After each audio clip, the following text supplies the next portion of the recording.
You're recognized. Thank you, Madam Chair. Thank you, Chair, committee members. My name is Fred Fletcher, and I am the relatively new Chief of Police in Chattanooga.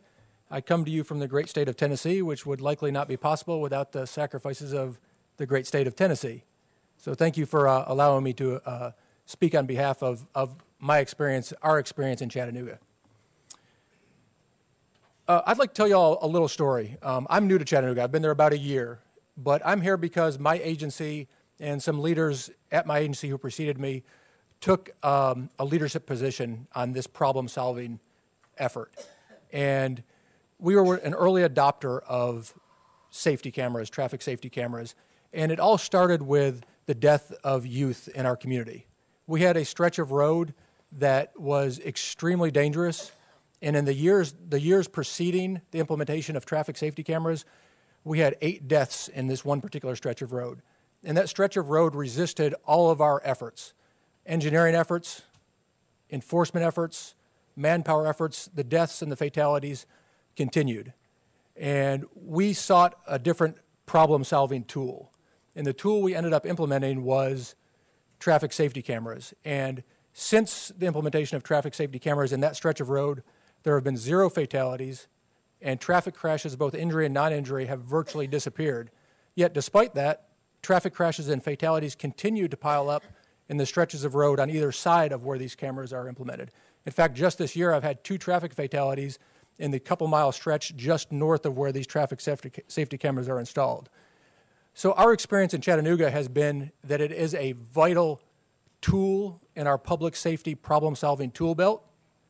We find that the revenue that it does produce, which is solely earmarked for traffic safety programs, helps improve safety. In fact, I just got an email on the way up here that the program that it funds, which is traffic safety education for 15 to 22-year-olds, the people who are being hurt by the problem in our community, has filled up completely for the summer. So this program allows us to provide not only negative reinforcement to people who are violating the law and try to deter that behavior, but positive reinforcement to young men and women in our community who are going to be driving on the roads.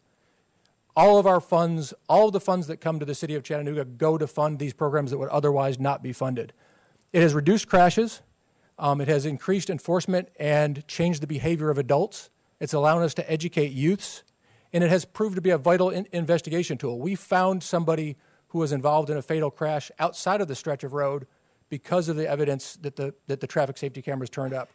We were able to prosecute a carjacker because of evidence traffic safety cameras acquired for our community. So it's a multi-pronged tool, but most importantly, it is a problem-solving tool for our community. It improves safety, and it funds programs that would otherwise not be funded. Thank you. Thank you, Mr. Fletcher. Members, do you have any questions for Chattanooga Chief? John, Representative Reagan, you're recognized. Thank you, Madam Chair.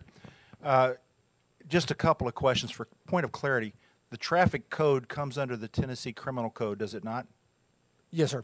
TCA. And the standard of proof under the criminal code is beyond a reasonable doubt? Is that correct? For a conviction for a criminal offense, it is, sir. I should point out that these citations are administrative offenses like a parking ticket, not a criminal citation. Then I'm at a loss here. It's a moving violation, is it not? It is not. It is an administrative violation, much like a parking ticket. It does not go on your driving record. So if someone chooses to ignore the ticket, what happens? They will be sent a notice from the local jurisdiction. And then? And then they will be sought to reimburse for the fine. And again, if they refuse? They will not be arrested, no, sir. So they can safely tell you take a hike and there's no penalty? We seek to be sound stewards of our fiduciary responsibilities and retrieve all the fines owed to the city. Okay, I'm at a bit of a loss here. I don't think you're addressing my question. What happens if they don't pay? We will seek to, just like any bill that's owed to the city, we will seek to obtain that payment through the civil process. It is not a criminal violation. Okay, but you just told me the traffic code was a part of the criminal code. This is not a traffic violation, sir. It's an administrative citation. It's not like getting a ticket for running a stop sign from a police officer who's enforcing the TCA. It is an administrative citation like a parking ticket. It's actually the vehicle and the owner of the vehicle that is being cited, not the individual driving. Well, I guess my point boils down to when I said, is it part of the criminal code and the standard of proof, your traffic camera, does it take a picture of who's driving? It does not. So you don't know who was driving the vehicle. So you're penalizing the owner of the vehicle for a violation that vehicle committed without being able to prove beyond a reasonable doubt that the owner was the violator. The owner has an opportunity to prove that that person was not in control. So the standard of proof is on the accused and not the government? Like many administrative violations, yes, sir.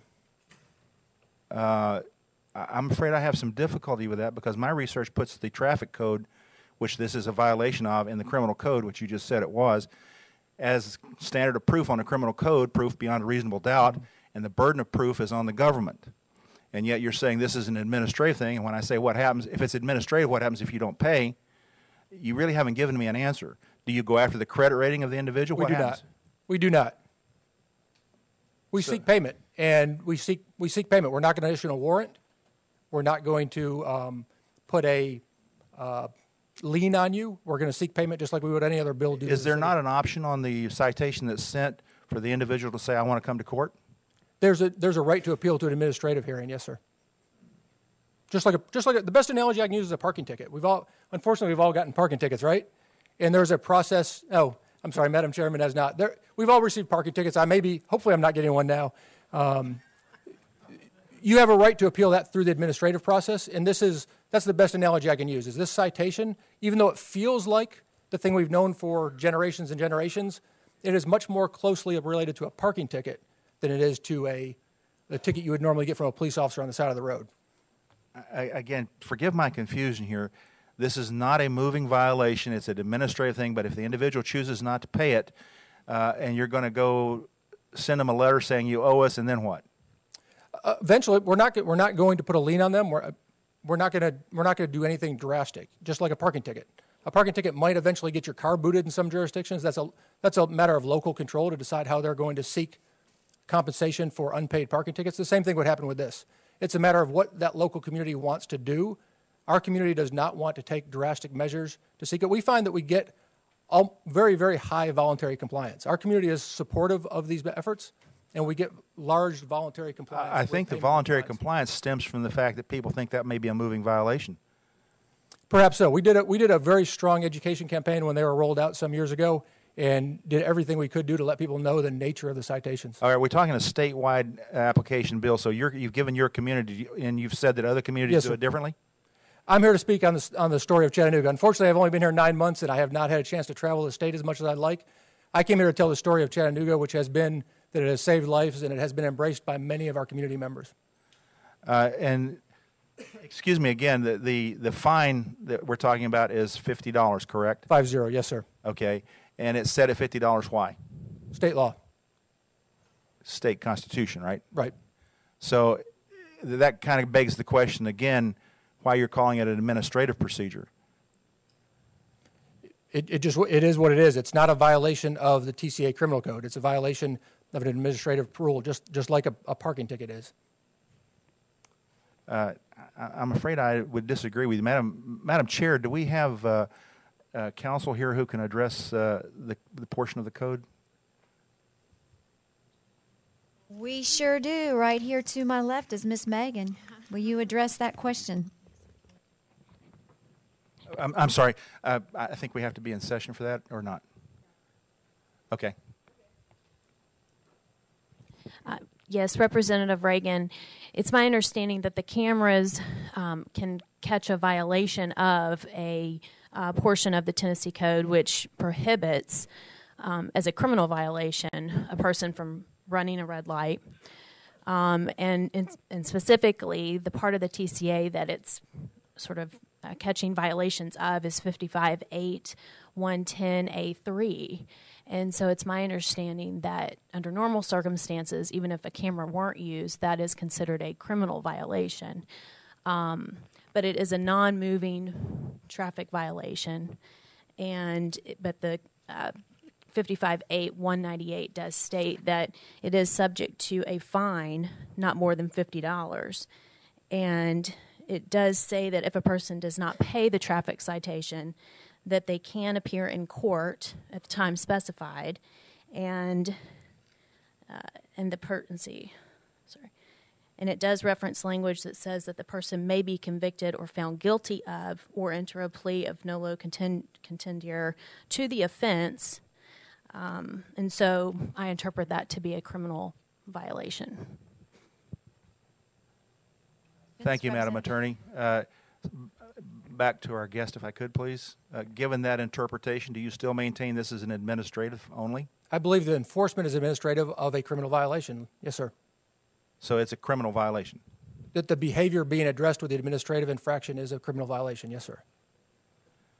All right. Rather than belabor the point, I'll cease my questioning. Thank you, Representative Reagan. Any more questions for the Chief? Seeing none, thank you. Thank you for your time. Very I much appreciate it. for coming, Mr. Fields. Okay, we're going back in session.